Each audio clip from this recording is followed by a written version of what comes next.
It's a Friday night, and as you shut down your laptop, there is a lightness in your heart, there's a lightness in your step, and why not? It's a weekend. So, as you slide into your car, joyous about the prospect of the new weekend, suddenly something changes.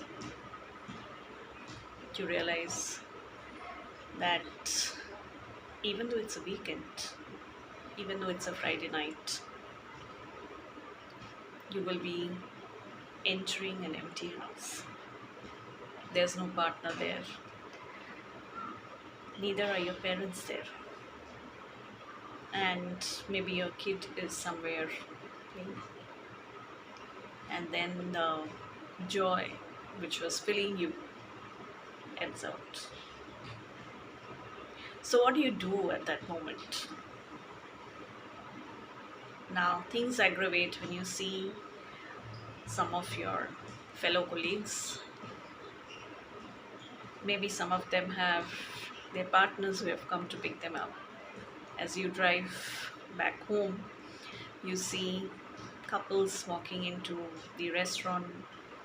You have, or maybe couples walking hand in hand, or you see a happy, joyous family walking past you. And how do you feel? So you have two choices at that point of time.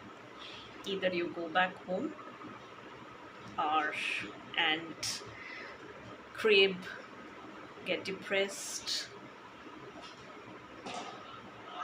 and I don't know, whatever measures you take when you're depressed, cry, huddle up in a corner. You can either do that, or you can stand up for yourself. You can be your own best friend. You can be your own best buddy. How? This is the time when you need to learn that you are the best person who can empathize for yourself. Nobody, however, even though they really feel for you, even though they really empathize with you, they can only empathize.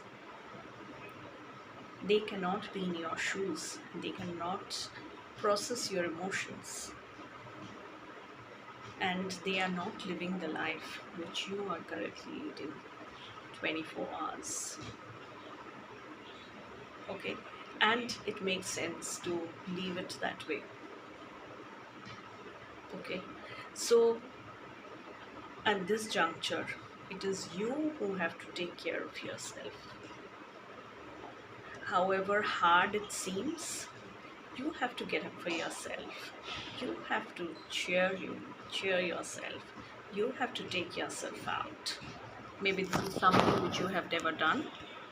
Maybe you have never been to the restaurant alone. Maybe you haven't been to that museum on your own, or you've never sat yourself at a cafe on your own. Start doing that. Start doing that. It's only the first step which is difficult. Once you start doing it, let me tell you, it's so liberating. Let me tell you, it is so cheerful that maybe on the flip side, you might not want company after that. But I'm joking. There is a feeling of such a liberation when you start enjoying your own company. It can be anything. You don't really need to go on a trip um, to Kashmir. You don't need to dine out at expensive places. You can maybe just put on a music and dance your heart out, or maybe you can order a small dish for yourself, or maybe just rustle up a meal if that is something which interests you. Maybe you can karaoke and upload that in the YouTube. There's so many things which you can start doing for yourself. and you can start doing it alone. You don't really need a partner. Okay, so as they say, pain is inevitable, but suffering is not. So maybe all of us have been given a share of pain by life, but whether we suffer or not, that is totally in our hands. So from today, let's raise a toast to being our own cheerleaders. Let's start enjoying our own company, and let's pat our back that one time when we have been able to take ourselves on our own and to, let's say, a cafe, or let's say a restaurant, or a movie, or a museum, or an exhibition. Let's pat our back and say, hey, wow, you did great. So from today onwards, let's be our own cheerleaders. Cheers to that.